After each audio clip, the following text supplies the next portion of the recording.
जय श्री श्याम। ओम श्री श्याम देवाय नमः। हम लोगों ने पहले जो है वीडियो देखा, जो एक बहुत बड़ी समस्या है नशे की, उससे कैसे श्याम भक्त मुक्ति पा सकते हैं, क्या उपाय है। उसके बाद हम लोगों ने जो आजकल प्रेम संबंधी दिक्कतें आ रही हैं युवा पीढ़ी में, तलाक हो रहे हैं, पति पत्नी में अनबन हो रहा है, उससे संबंधित उपाय देखा। अब एक तीसरी बहुत बड़ी समस्या जो चल रही है वो है कर्ज की। युवा जो है वो तमाम योजनाओं में कर्ज ले रहे हैं और उस कर्ज के जो जाल है उसमें फंस जा रहे हैं। तो उससे निकलने के लिए श्याम बाबा का क्या उपाय है जो उनको निजात दिलाएगा इस समस्या से, इस चक्रव्यूह से बाहर निकालेगा। कर्ज तो भगवान ने भी लिया, और कर्ज कब लेना चाहिए कब नहीं लेना चाहिए, इसको मैं संक्षिप्त में आपको इन दो कथाओं से बताता हूँ। ये दो कहानियाँ हैं, एक पौराणिक है एक आधुनिक है। इससे आपको कुछ ज्ञान मिलेगा कि कर्ज कब लेना चाहिए कब नहीं लेना चाहिए। कर्ज के जाल में फंस जाते हैं युवा, और फिर बहुत सारे आत्महत्याएं और जैसी घटनाएं घटित होती हैं, वो सब आप जानते हैं। तो ये दो कहानियाँ, उसके बाद उपाय बताऊंगा कि कर्ज से कैसे श्याम बाबा का ये उपाय निजात दिला सकता है। पहली जो कहानी है वो है द्वापर युग से जुड़ी हुई। यशोदा माता ने कृष्ण भगवान से कहा कि मैं आपका विवाह नहीं कर देख सकी, वो सौभाग्य कृष्ण भगवान की। वैसे तो विवाह हुआ लेकिन वो द्वारका में हुआ, तो वहाँ पर यशोदा माता उपलब्ध नहीं थी। तो कृष्ण भगवान ने यशोदा माता को वचन दिया कि आप जो है मेरा विवाह देखेंगी और ज़रूर देखेंगी अगले जन्म में। फिर युग परिवर्तन होते रहे। तो आपने इस वीडियो में देखा, इस वाले में, कि भृगुमुनि वो उन्होंने विष्णु भगवान को लात मार दी थी, तो उससे माता लक्ष्मी बहुत नाराज़ हो गई थी और उसके बाद वो चली गई थी विष्णु भगवान के पास से। और अब उनको ढूंढना शुरू किया विष्णु भगवान ने। उनको ढूंढते ढूंढते पृथ्वी लोक में आ गए, और पृथ्वी लोक में अब उन्होंने एक जन्म ले लिया है गरीब ब्राह्मण के यहाँ। उनका पालन पोषण होने लगा। उसके बाद वो बड़े हुए और वो जो लक्ष्मी जी जो चली आई थी वो देवी पद्मानबा बन गई, एक राजकुमारी। और वो गरीब ब्राह्मण के यहाँ उन्होंने विष्णु भगवान ने जन्म लिया। उसके बाद वो जिस गरीब ब्राह्मण के यहाँ पल रहे थे वहाँ पर उनका पालन पोषण हुआ, और उसके बाद युवा हुए। तो चूँकि जो लक्ष्मी जी थी उन्होंने तो एक राजकुमारी के यहाँ जन्म लिया था पृथ्वी में। तो उस ज़माने में दक्षिण भारत के उस राज्य में एक बाग था, एक बगीचा था, एक गार्डन था जो कि राजकुमारियों के लिए रिजर्व था। तो युवा अवस्था में जब विष्णु भगवान का वो रूप प्रवेश कर गया उस बाग में, और उस बाग में पहचान गए, और उन्होंने विवाह की बात की उनसे। ये बात राजा तक पहुंची। राजकुमारी को पहले से ही समझते थे कि वो दिव्य हैं। राजा ने अपने जो ऋषि मुनि थे दरबार में उनसे बात की, तो उन्होंने कहा कि भाई वो लोग भी पहचान गए ये नारायण ही हैं, विष्णु भगवान ही हैं। और जब वो विष्णु भगवान ने अपने गरीब माता पिता से कहा, ब्राह्मण से, कि भाई अब मुझे विवाह करना है, वो लोग डर गए कि राजकुमारी से करोगे। तो विष्णु भगवान ने अपना रूप दिखाया। खैर विवाह आरंभ हुआ। अब गरीब माँ बाप ने कहा कि भाई हमारे पास तो धन है नहीं,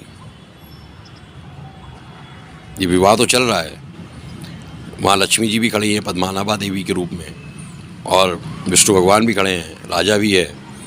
अब हम लोग देंगे क्या बहू को, लक्ष्मी जी को। तो विष्णु भगवान ने कहा मैं कुबेर भगवान से उधार ले लेता हूँ, कर्ज ले लेता हूँ।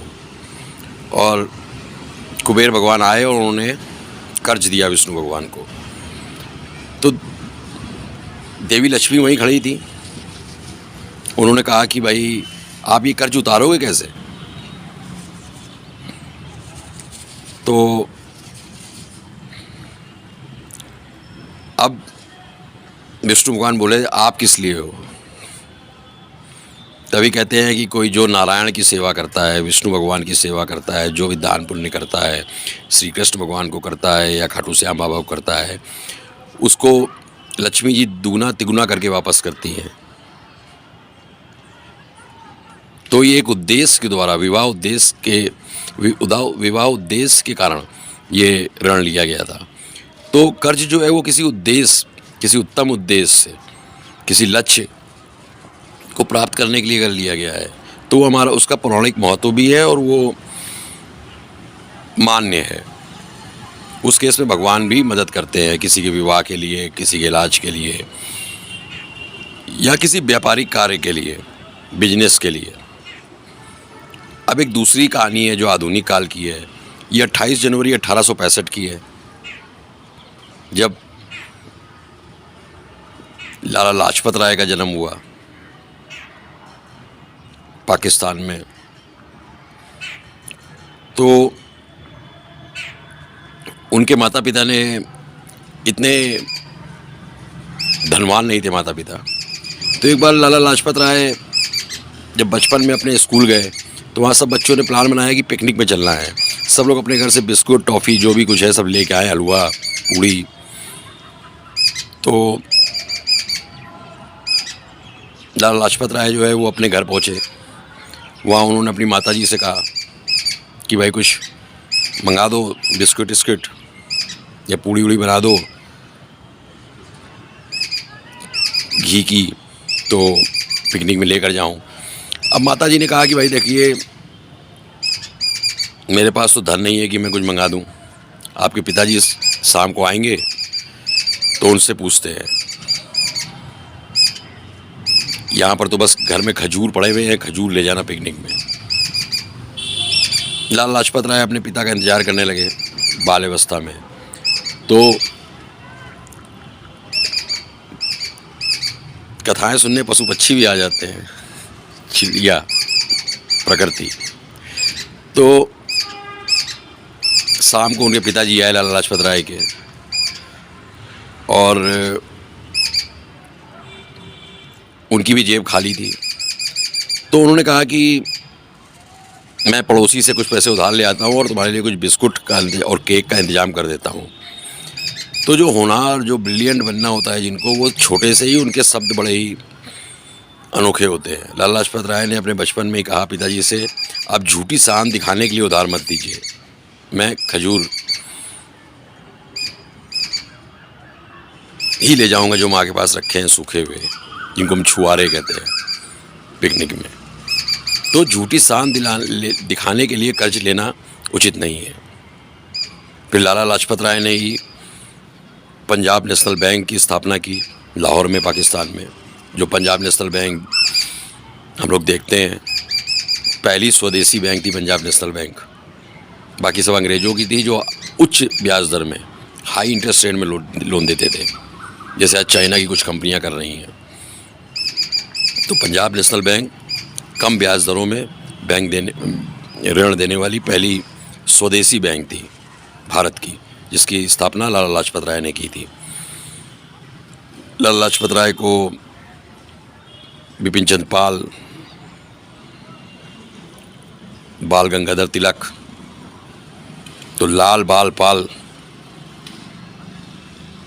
जिनकी रुचि है वो याद रखें, लाल बाल पाल की तिकड़ी थी, त्रिदेव कहे जाते थे ये। और फिर लाला लाजपत राय शहीद हुए देश के लिए, सभी जानते हैं। तो इन दो कहानियों में आपने देखा कि जो कर्ज है वो किसी उद्देश्य के लिए लिया जाए और दूसरा झूठी शान दिखाने के लिए ना लिया जाए। बहुत सारे प्रोडक्ट हैं आजकल, लोन प्रोडक्ट्स।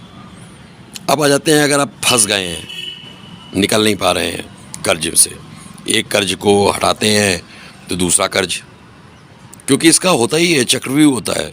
इससे निकलने के लिए आपको, चूँकि मैं तो फाइनेंस बैकग्राउंड का ही हूँ, वित्त बैकग्राउंड का हूँ, तो मुझे मालूम है बड़े बड़े व्यापारी फंस जाते हैं। मतलब जितना बड़ा भी बिजनेसमैन है उसको कर्ज की बड़ी भूख रहती है, मैंने देखा है। यहाँ से पैसा दिला दो, वहाँ से पैसा दिला दो। आप लोगों को लाख, 2 लाख, 5 लाख, 10 लाख, 1 करोड़ की ज़रूरत होती है। मैं तो बैठा हूँ बस सुबह शाम, 50 करोड़ का वहाँ से पैसा नहीं मिला, उस बैंक से 500 करोड़ उस बैंक से नहीं मिला। तो बहुत से लोग, ये बात दुख होती है कि लोग लाख 2 लाख के लोन के पीछे किसान आत्महत्या कर लेते हैं, और वहीं बहुत से लोग 500, 50 करोड़, 200 करोड़ को लेकर उनके बढ़िया शान से जीते हैं। ये एक आम आदमी और एक कलयुगी आदमी में अंतर है। खैर, अब जब फंस गए हैं तो आपको निकलना भी है। तो आपको निकलने का उपाय यही है कि आप श्याम बाबा की शरण में आ जाइए। एक नीली रुमाल, नीले वस्त्र से बनी हुई रुमाल, नीले कपड़े से बनी हुई रुमाल, श्याम बाबा की मूर्ति को स्पर्श करा के, जो भी आपके शहर में श्याम बाबा का मंदिर है, अपनी तिजोरी में रखिए। और श्याम बाबा के 108 नामों का हवन हर एकादशी में कीजिए, और हो सके तो एकादशी का व्रत भी रखिए। तो 11 से एकादशी में श्याम बाबा के 108 नामों को लेते हुए हवन कीजिए हर एकादशी में। और श्याम बाबा को स्पर्श कराई हुई नीली रुमाल अपनी तिजोरी में रखिए। ये ऐसे उपाय हैं जिससे आपकी कर्ज की समस्या ख़त्म हो जाएगी, क्योंकि कर्ज की समस्या कई बीमारियों की भी जड़ बन जाती है। आप तनाव में होते हैं तो आपको तमाम ब्लड प्रेशर, डायबिटीज़, तमाम तरह के रोग वो घेर लेते हैं। और जब रोग हो गया तो फिर उसके इलाज में भी, दवाइयाँ भी, उस पर भी खर्चा होने लगता है, प्लस लोन की किस्त देनी है। और थोड़ा सा ये देखिए कि आप श्याम बाबा के जो 108 नाम है वो मैं डिस्क्रिप्शन बॉक्स में लिख रहा हूँ यूट्यूब के खाटू जी टीवी चैनल में, क्योंकि ये फेसबुक में भी जाता है वीडियो, तो वो लोग फेसबुक में लिखने की जगह नहीं है, फेसबुक में मैं ऊपर लिख देता हूँ, ठीक है। तो मिल गई जगह, चिन खोजा तिन पाइयाँ, खोजो तो मिल जाती है जगह। तो थोड़ा बच्चों को भी, मतलब स्कूल कॉलेजेस में एक चैप्टर डाल देना चाहिए, क्योंकि सबसे ज़्यादा युवा अवस्था में ही फंसते हैं। क्योंकि जैसे ही युवा हुए, जैसे ही सैलरी मिलना शुरू हुई, तो तमाम बैंकें उनको घेर लेती हैं उनके अच्छे सिविल स्कोर के कारण। 100/200, 1000 सिविल स्कोर। और उसके बाद वो फिर क्या करते हैं कि सोचते हैं दे देंगे, पर नौकरियां भी आजकल कलयुग की नौकरियां हैं। प्रोजेक्ट बदलते हैं, प्लान बदलते हैं, बिजनेसमैन बदलते हैं, बिजनेस ऑब्जेक्टिव्स, उद्देश्य बदल जाते हैं व्यापार करने के। आज होम डिलीवरी हो रही है, कल को ड्रोन से डिलीवरी होने लग जाएगी। आज बहुत सी जगह आदमी लगे हैं, कल रोबोट लग सकते हैं। तो उस उम्र में, युवा अवस्था में, जब नई नई नौकरी लगती है, उसमें बहुत सावधान रहना चाहिए युवाओं को लुभावने विज्ञापनों से। लोन लीजिए 3 चीज़ के लिए।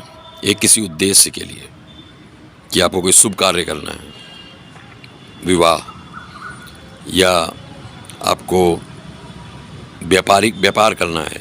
आप इतने % में लाए और इतने % में आप जो है इससे मुनाफा कमा लोगे, आप जो है रिटर्न कमा लोगे 22%, और 11% में लोन में लाए तो वो पैसा आप वापस कर दोगे। और आपको तीसरा, कभी कहीं आप कोई दुर्घटना या किसी के बीमार होने में फंस जाओ, तब लोन लेना ठीक है। गृह निर्माण के लिए लोन ठीक है, होम लोन, लेकिन सावधान रहने की ज़रूरत है। और श्याम बाबा के ये उपाय कीजिए, ये 2 उपाय जो बताए हैं, और कर्ज के चंगुल से निकलिए। और एक बार कर्ज के चंगुल से आप निकल आएँ इन उपायों से, तो आप श्याम बाबा की सौगंध खाइए कि किसी उद्देश्य के लिए ही लोन लेंगे या व्यापारिक कारण और भी सॉलिड व्यापारिक कारण। और तीसरा, सावधान रहिए उन लोनों से जो आपकी झूठी सान कि कपड़े लेने का लोन, फॉरेन ट्रिप का लोन, हॉलीडे लोन, इन सब लोनों से बड़ा सावधान रहिए। जय श्री श्याम।